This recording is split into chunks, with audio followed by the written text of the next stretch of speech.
Chers collègues, ma question s'adresse au garde des Sceaux. Elle concerne le meurtre d'Elias. Il avait 14 ans, il rentrait d'un entraînement de foot. Il n'aura jamais 15 ans parce qu'il a trouvé sur sa route deux adolescents délinquants récidivistes qui en voulaient à son téléphone portable et l'ont poignardé. J'ai bien sûr une pensée pour sa famille et ses proches. Tous deux, les délinquants étaient connus de la justice des mineurs. L'un pour des vols avec violence et port d'armes blanches, et l'autre pour violence en réunion. Pour ces faits, ils avaient été présentés à un juge le 30 octobre 2024 pour un jugement définitif en juin 2025. En attendant, ils continuaient jusqu'à ce drame de terroriser le quartier en toute impunité, sans s'être inquiétés par personne. C'est toute la justice des mineurs qui est en cause.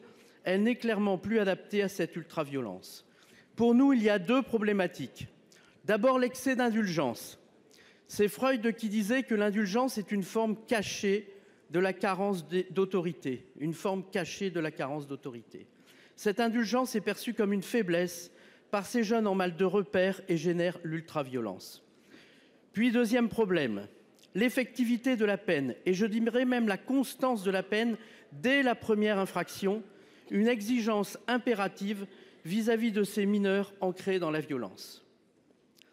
Monsieur le ministre, à l'évidence, notre justice des mineurs fonctionne très mal.